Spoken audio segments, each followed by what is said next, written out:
నమస్కారం, నా పేరు రాజేశ్వరి. నేటి సిటీ న్యూస్కు స్వాగతం. కోటపల్లి మండలంలోని మావోయిస్టు ప్రభావిత ప్రాంతాల్లో మావోయిస్టులకు వ్యతిరేకంగా వాల్ పోస్టర్లు వెలిశాయి. ఈ వాల్ పోస్టర్లపై పోలీసులు ఆరా తీశారు. పోస్టర్లు వెలిసిన ప్రాంతంలో జైపూర్ ఏసీపీ వెంకటేశ్వర్లు పోలీసు అధికారులతో కలిసి క్షేత్రస్థాయిలో పరిశీలించారు. అనంతరం చెన్నూరు పోలీస్ స్టేషన్లో విలేకరుల సమావేశం ఏర్పాటు చేసి వివరాలు వెల్లడించారు. ములుగు జిల్లా వెంకటాపురం వాజేడు మండలంలోని ఆదివాసుల జీవనాధారమైన అడవుల్లోకి వెళ్లకూడదంటూ సిపిఐ మావోయిస్టులు ఒక పత్రికా ప్రకటన విడుదల చేసి ఆదివాసీ ప్రజలను తీవ్ర భయభ్రాంతులకు గురిచేశారు. దీనిపై ప్రతిఘటించిన ఆదివాసీ యువత మావోయిస్టులకు వ్యతిరేకంగా వాల్ పోస్టర్లను విడుదల చేయడం హర్షణీయమని ఏసీపీ పేర్కొన్నారు. ప్రజల్లో చైతన్యం కల్పించేందుకే గుర్తు తెలియని యువకులు వాల్ పోస్టర్లు వేశారని, ఈ ప్రాంతంలో మావోయిస్టుల ఉనికి లేదని, వారి ప్రాబల్యం తగ్గిందని ఏసీపీ తెలిపారు. గ్రామీణ ప్రాంతంలో మావోయిస్టుల సమాచారం తెలిస్తే వెంటనే స్థానిక పోలీసులకు సమాచారం అందించాలని పేర్కొన్నారు. వాల్ పోస్టర్లు ఎవరు వేశారు, ఎందుకు వేశారో పూర్తి స్థాయిలో సమగ్ర విచారణ చేస్తామని ఏసీపీ తెలిపారు. జన్నార మండలం ఇందనపల్లి గ్రామంలో పిఏసిఎస్ ఐకేపీ ఆధ్వర్యంలో ఏర్పాటు చేసిన వరిధాన్యం కొనుగోలు కేంద్రాన్ని ఖానాపూర్ ఎమ్మెల్యే వెడమబోజు పటేల్ ప్రారంభించారు. ఈ సందర్భంగా ఎమ్మెల్యే మాట్లాడుతూ రైతులు సకాలంలో సెంటర్లను వినియోగించుకుని మద్దతు ధరను పొందాలని అన్నారు. అలాగే ఈ సెంటర్ అవకతవకలు జరగకుండా ఉండాలని ఆదేశిస్తూ గతంలో మాదిరిగా ఏదైనా నా దృష్టికి వస్తే వారిపై చర్యలు తీసుకుంటానని అన్నారు. ఈ కార్యక్రమంలో market committee chairman, PACS chairman, tahsildar, center ఇన్ఛార్జీలు, పార్టీ నాయకులు మరియు రైతులు పాల్గొన్నారు. ఈరోజు వరిధాన్యం కొనుగోలు కేంద్రాలని పొద్దునుంచి కూడా ఇనాగ్రేట్ చేస్తూ వస్తున్నాం. మరి ఖానాపూర్, కడెం, దస్తూరాబాద్, అదేవిధంగా జన్నారం, ముఖ్యంగా వరి పంట తీసుకున్న రైతులందరూ కూడా ఈ యొక్క కొనుగోలు కేంద్రాలని సద్వినియోగం చేసుకోవాలి.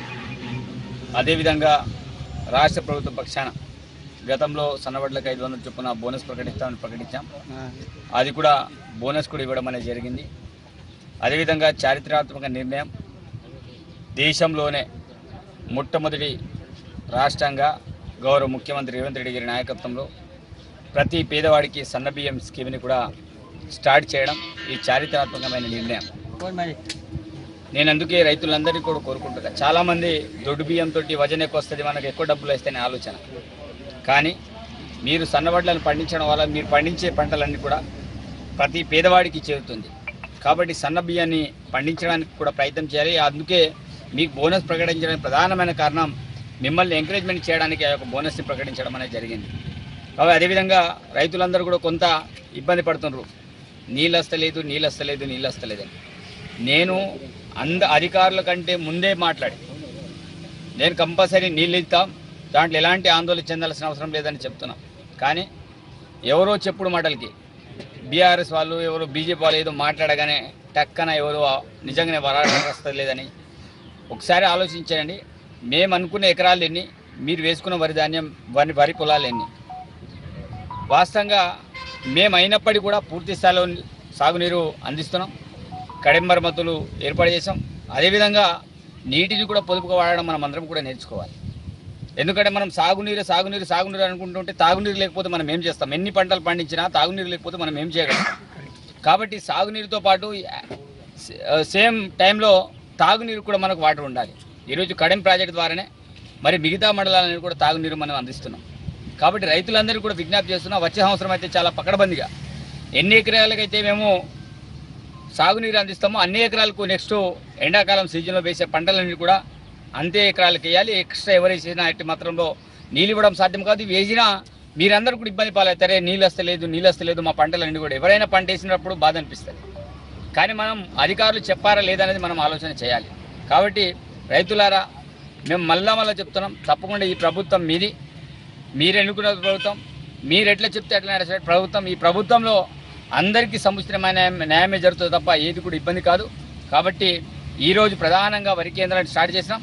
దీంట్లో ఎవరైనా అవకతవకలు చేసినా తప్పకుండా బాధ్యులపైన చర్యలు తీసుకోబడతాయి. చాలామంది అనుకుంటారు మనం ఇష్టం వచ్చి నడపచ్చని, పోయినసారి కొన్ని తెలిసినాయి.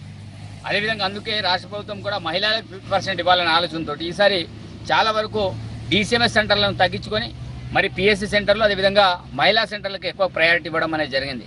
కాబట్టి మిగతా ఎక్కడైనా అవసరం ఉంది అనుకునే చోటనే మనం DCMS సెంటర్ ఇస్తున్నాం తప్ప అన్ని చోట్లలో కూడా DCMS సెంటర్లు ఇవ్వడం లేదు. దాంట్లో కూడా బ్రోకరేజ్ చేస్తున్నారు.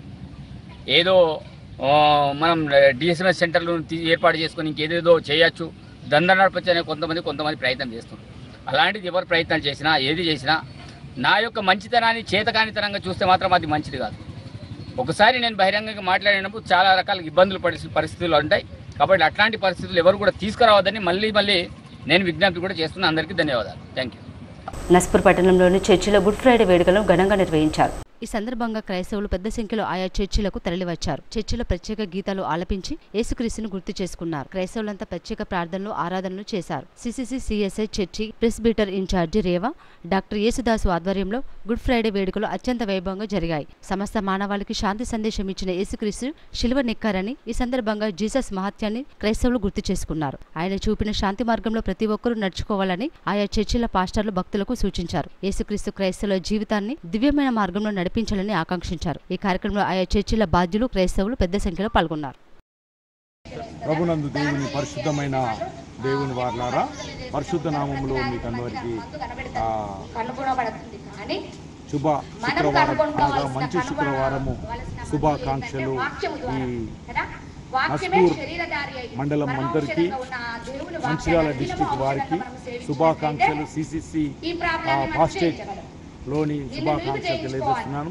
ప్రజలందరికీ ఈ యొక్క శుభవార్త మనం తెలియజేయనగా యేసు క్రీస్తు ప్రభుల వారు లోకానికి వచ్చి మన పాపముల కొరకు మరణించిన దినము. ఈ దినము లోకానికి రక్షణించే దినం. కాబట్టి ఈ దినమును భక్తి శ్రద్ధలతో క్రైస్తవులు ఉదయకాలం 9 గంటలు మొదలుకొని సాయంత్రం కాలం 4 గంటల వరకు చర్చిలో ఉండి భక్తి శ్రద్ధలతో అన్నపానాలు పుచ్చుకొనక ఉపవాసముతో దేవుణ్ణి ప్రార్థన చేసుకుంటారు. కాబట్టి ఈ యొక్క వార్త విన్న ప్రతి వారిని కూడా దేవుడు దీవించి చల్లగా ఆయురారోగ్యాలతో కుటుంబాలతో చల్లగా ఉండాలని ఆ యేసు ప్రభులు మీకును మీ కుటుంబాలకును ఈ డిస్టిక్ను ఈ మండలకు తోడైండును గాక. సిటీ న్యూస్ ఇంతటితో సమాప్తం. రేపు ప్రసారమే సిటీ న్యూస్లో మళ్ళీ కలుసుకుందాం. అంతవరకు సెలవు. నమస్కారం.